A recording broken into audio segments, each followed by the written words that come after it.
नमस्कार। देश प्रदेश व दुनिया की तमाम बड़ी खबरों में आपका स्वागत है। आइए एक नजर डालते हैं आज की मुख्य हेडलाइंस पर। बड़ी खबरों में आज हम आपको बताएंगे, हरियाणा में विवादित महिला को सीएम से सम्मानित करवाने का गरमाया मामला।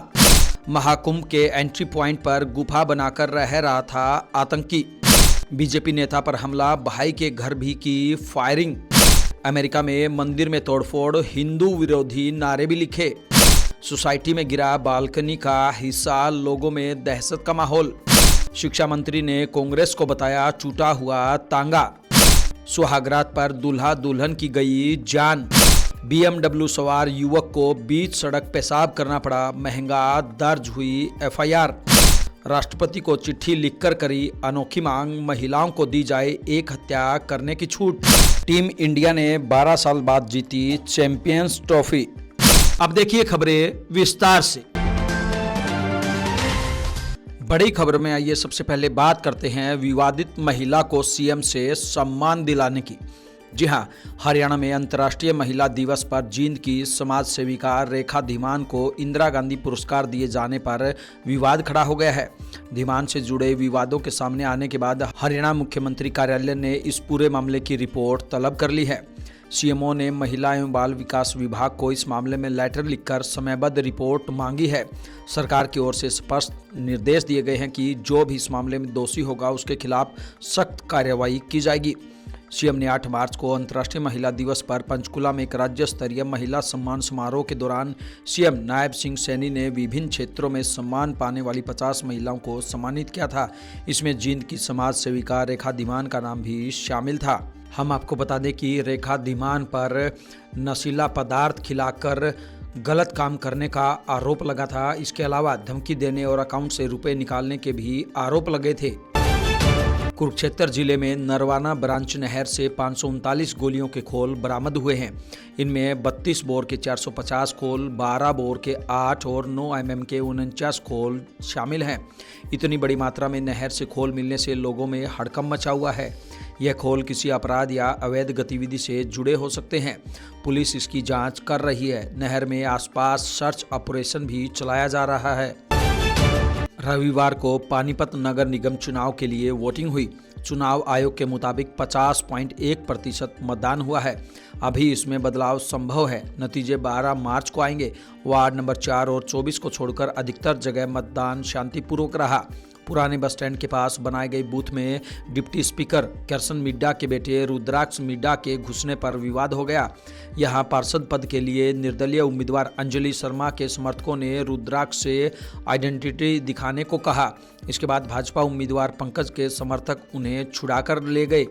इसके बाद दोनों उम्मीदवारों के समर्थक आपस में उलझ गए। वहीं वार्ड नंबर 24 के JK स्कूल में बने बूथ पर एक युवक बोगस वोट डालता हुआ पकड़ा गया। महाकुंभ पर आतंकी हमले की साजिश थी। अमृत स्नान यानी कि 14 फरवरी से एक दिन पहले बब्बर खालसा का आतंकी लाजर मसीह महाकुंभ एंट्री पॉइंट से सिर्फ 1 किलोमीटर दूर था। वह एक मिट्टी के टीले में गुफा बनाकर रह रहा था। यहीं से उसने महाकुंभ में ब्लास्ट करने का प्लान बनाया था। ढाबे पर जाकर खाना खाते समय मोबाइल चार्ज करता था। रोज अपने साथ हैंड ग्रेनेड लेकर निकलता था, लेकिन महाकुंभ में एंट्री पॉइंट पर हाई सिक्योरिटी होने की वजह से सफल नहीं हो सका। यह बात खुद बब्बर खालसा के आतंकी लाजर मसीह ने मानी है। उसे पुलिस ने 6 मार्च को कौशाम्बी के कोखराज से पकड़ा था। जींद में भाजपा नेता नरेंद्र शर्मा के भाई के घर में घुसकर हमला कर फायरिंग की गई। इसमें छर्रे लगने से उनकी मां घायल हो गई है। तीसरा भाई बाल बच गया है। इस दौरान नरेंद्र शर्मा का भी गला दबाने की कोशिश की गई। हमलावरों की संख्या 4 से 5 बताई गई है, जो कार से आए थे। अमेरिका के कैलिफोर्निया में एक हिंदू मंदिर में तोड़फोड़ की गई और उस पर आपत्तिजनक नारे लिखे गए। यह घटना चिनो हिल्स इलाके में हुई। इसकी जो तस्वीरें सोशल मीडिया पर शेयर की गई है, उनमें मोदी हिंदुस्तान मुर्दाबाद जैसे स्लोगन और PM मोदी के लिए अभद्र भाषा लिखी दिखाई दे रही है। मंदिर बनवाने वाली संस्था BAPS अमेरिका ने सोशल मीडिया प्लेटफॉर्म X पर घटना की जानकारी शेयर की। 7 महीने पहले सितंबर में भी कैलिफोर्निया के सेक्रामेंटो में श्री स्वामीनारायण मंदिर में इस तरह की घटना हुई थी। करनाल के बॉडी बिल्डर अमनदीप सिंह ने एक बार फिर अपने अनोखे स्टंट से दुनिया को हैरान कर दिया है। हाल ही में इटली में हुई एक अंतर्राष्ट्रीय प्रतियोगिता में उन्होंने 2 वर्ल्ड रिकॉर्ड तोड़कर Guinness book of world record में अपना नाम दर्ज कराया है। प्रतियोगिता में उनके सामने टास्क था कि 1 मिनट में 23 बाइकों को पेट पर से गुजारना है, जिसे अमनदीप ने बड़े ही आराम से पूरा कर लिया। अमनदीप को स्टील मैन ऑफ इंडिया के नाम से भी जाना जाता है। वह मूल रूप से कुरुक्षेत्र के इस्लामाबाद के रहने वाले हैं। अमनदीप रोज 8 घंटे एक्सरसाइज करते हैं और डाइट रूटीन फॉलो करते हैं। वह हर सुबह नाश्ते में 1 किलो फ्रूट खाते हैं। ताकत की बात करें तो अमनदीप 120 किलोग्राम की बाइक को उठाकर 1 किलोमीटर तक चले जाते हैं। साथ ही वह अपने पेट के ऊपर से कार के पहिए को भी चढ़ा लेते हैं। आईफा अवार्ड समारोह की शुरुआत जयपुर में हो गई है। 2 दिन तक चलने वाले इस समारोह में सीतापुर स्थित एग्जीबिशन एंड कन्वेंशन सेंटर में पहले दिन डिजिटल अवार्ड दिए गए। इसमें चमकीला को डिजिटल कैटेगरी की बेस्ट फिल्म का अवार्ड मिला। देर रात तक चले कार्यक्रम में स्टेज पर एक्टर एक्ट्रेस ने जमकर मस्ती की। अभिषेक और विजय वर्मा के बीच स्टेज पर होस्टिंग को लेकर तकरार हुई। इसमें अपार शक्ति भी शामिल हुए। आखिर में तीनों ने मिलकर होस्टिंग की। आईफा सेरेमनी के दौरान स्टेज पर बॉक्सिंग रिंग बनाई गई। इस रिंग में एक्टर अभिषेक बनर्जी और विजय वर्मा उतरे। दोनों ने फिल्मों और OTT को लेकर बॉक्सिंग की। वहीं नोरा फतेही के साथ जयपुर के 2 युवा कलाकारों ने डांस किया। गुरुग्राम के सेक्टर 104 की जारा आवास सोसाइटी में उस समय लोग दहशत में आ गए जब एक टावर की 5वीं मंजिल की बालकनी का हिस्सा टूटकर नीचे गिर गया। यहां से कुछ बच्चे और रेजिडेंट्स गुजर रहे थे, जिन्होंने भागकर अपनी जान बचाई। बालकनी का यह मलबा नीचे खड़ी नई स्कॉर्पियो गाड़ी पर गिर गया, जिसके कारण तेज धमाका हुआ। धमाका सुनकर फ्लैट के अंदर से रेजिडेंट्स बाहर निकले। रेजिडेंट्स ने पुलिस कंट्रोल रूम में कॉल किया तो PCR टीम मौके पर पहुंची। गाड़ी मालिक की तरफ से पुलिस को शिकायत दी गई है। इस घटना को लेकर रेजिडेंट्स में डर का माहौल है और उन्होंने बिल्डर और RWA पर लापरवाही का आरोप लगाया है। रोहतक जिले में कांग्रेस कार्यकर्ता हिमानी नरवाल के घर शोक प्रकट करने पहुंचे पूर्व मुख्यमंत्री भूपेंद्र सिंह हुड्डा के सामने हिमानी की मां सविता ने फिर सवाल खड़े किए हैं।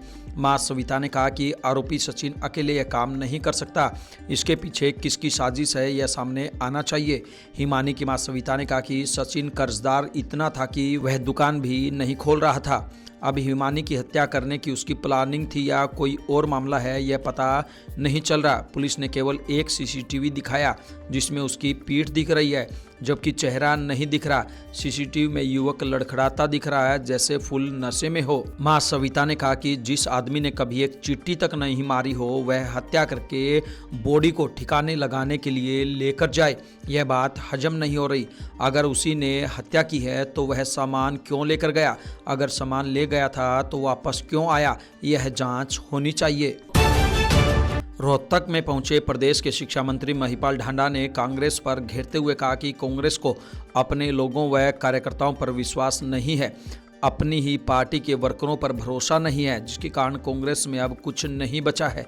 शिक्षा मंत्री महिपाल ढांडा ने कांग्रेस की तुलना टूटे हुए तांगे से करते हुए कहा कि कांग्रेस पार्टी एक ऐसा टूटा हुआ तांगा बन चुकी है जिसके चारों तरफ घोड़े जुड़े हुए हैं और कांग्रेस मंजिल तक पहुंचना चाहती है। जिसके चारों घोड़े अलग अलग 4 दिशा में जुड़े हों वह मंजिल पर कैसे पहुंच सकता है।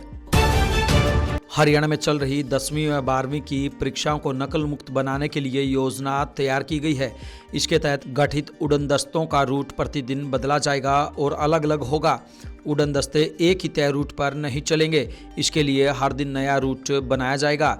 यह रूट भी उसी दिन पता चलेगा। हरियाणा विद्यालय शिक्षा बोर्ड के सचिव डॉक्टर मुनीश नागपाल ने बताया कि उड़न दस्तों की संख्या को देखते हुए उन्हें जिम्मेदारी सौंपी गई है कि वे किसी एक केंद्र पर जाकर परीक्षा शुरू करवाएं। इसके साथ ही टीम अपनी फोटो भी साझा करे। भाजपा अब चुनाव के दौरान मतदाताओं को लुभाने के लिए मुफ्त की घोषणा यानी कि फ्रीबीज पर ब्रेक लगाने की तैयारी में है। पार्टी ने फ्रीबीज की जगह वैकल्पिक मॉडल तैयार किया है। इसमें खाते में सीधे कैश ट्रांसफर या अन्य छूट की जगह कामकाज को बढ़ाने और ऐसे मदों के लिए आर्थिक मदद की घोषणा होगी जिससे राज्य की जीडीपी को गति मिले। नए मॉडल की शुरुआत 2026 में होने वाले असम विधानसभा चुनाव से होगी। भाजपा यह व्यवस्था उन्हीं राज्यों में लागू करेगी जहां पार्टी खुद सरकार में है या मुख्य विपक्षी दल की भूमिका में है या जहां अपने दम पर चुनाव लड़ेगी। जहां पहले से फ्री बीज की घोषणा हो चुकी है या पार्टी ने जिसका वायदा किया है वह जारी रहेगा, पर अगले चुनाव में वहां भी नया मॉडल लागू होगा।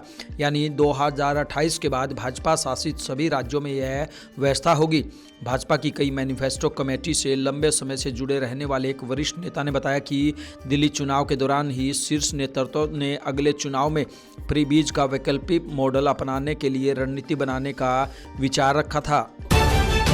अयोध्या में सुहागरात पर दुल्हन और दूल्हे की जान चली गई। पत्नी शिवानी की बॉडी कमरे में बेड पर पड़ी थी, जबकि पति प्रदीप पंखे पर लटका हुआ था। दोनों जब सोकर नहीं उठे तो घरवाले जगाने पहुंचे। कमरा अंदर से बंद था। घरवालों ने दरवाज़ा खटखटाया लेकिन कोई रिस्पॉन्स नहीं आया। इसके बाद घरवालों ने कमरे का दरवाज़ा तोड़ा। अंदर देखा तो उनके होश उड़ गए। दूल्हे को फंदे से उतारा और दोनों को अस्पताल में ले गए। वहां डॉक्टर ने दोनों को मृत घोषित कर दिया। वहीं प्रदीप के बड़े भाई दीपक ने दोनों को एक ही चिता पर रखकर उनका अंतिम संस्कार करवाया। पुणे में BMW सवार एक युवक ने बीच सड़क कार खड़ी कर डिवाइडर पर पेशाब कर दिया। घटना का वीडियो सामने आया है जिसमें एक युवक लग्जरी BMW कार से उतरता है, ट्रैफिक जंक्शन पर खुलेआम पेशाब करता है। इसके बाद युवक मुस्कुराते हुए गाड़ी में बैठकर फरार हो जाता है। घटना के दौरान किसी राहगीर ने यह वीडियो बनाया। इस दौरान दोनों युवक मुस्कुराते दिख रहे हैं। वीडियो की जानकारी मिलने के बाद पुलिस ने आरोपियों की तलाशी शुरू की। कुछ ही देर में पेशाब करने वाले युवक के साथ मौजूद उसके दोस्त को गिरफ्तार कर लिया गया। वहीं कुछ देर के बाद मुख्य आरोपी को भी पुलिस ने गिरफ्तार कर लिया। एनसीपी शरद पवार की महिला विंग ने राष्ट्रपति द्रौपदी मुर्मू को लेटर लिखा है। इसमें मांग की गई है कि महिलाओं को एक हत्या करने की छूट दी जाए, क्योंकि महिलाएं दमनकारी बलात्कारी मानसिकता को खत्म करना चाहती है। विंग की अध्यक्ष रोहिणी खड़से ने कहा, हम सभी महिलाओं की ओर से एक हत्या करने के लिए छूट की मांग कर रहे हैं। इसका उद्देश्य राज्य में कानून और व्यवस्था की स्थिति को लेकर राज्य सरकार पर निशाना साधना है। एक सर्वे रिपोर्ट का हवाला देते हुए उन्होंने कहा कि भारत महिलाओं के लिए सबसे असुरक्षित देश है, क्योंकि उनके खिलाफ अपहरण और घरेलू हिंसा जैसे कई अपराध हो रहे हैं। हाल ही में मुंबई में 12 साल की बच्ची के साथ गलत काम हुआ था। उसी घटना को लेकर एनसीपी ने यह मांग की है। रोहिणी महाराष्ट्र के एनसीपी नेता एकनाथ खड़से की बेटी है। टीम इंडिया ने फाइनल में न्यूजीलैंड को 4 विकेट से हराकर चैंपियंस ट्रॉफी जीत ली है। दुबई इंटरनेशनल स्टेडियम में खेले गए मुकाबले में इंडिया ने 252 का टारगेट 49 ओवर में चेज कर लिया। 9 महीने में बतौर कप्तान रोहित शर्मा का यह दूसरा आईसीसी खिताब है। उन्होंने पिछले साल 29 जून को T20 वर्ल्ड कप जितवाया था। इन तमाम खबरों को लेकर आपकी क्या कुछ राय है, आपकी क्या कुछ प्रतिक्रिया है, आप हमें कमेंट बॉक्स के माध्यम से जरूर बताएं। ब्यूरो रिपोर्ट, बिंदास हरियाणा।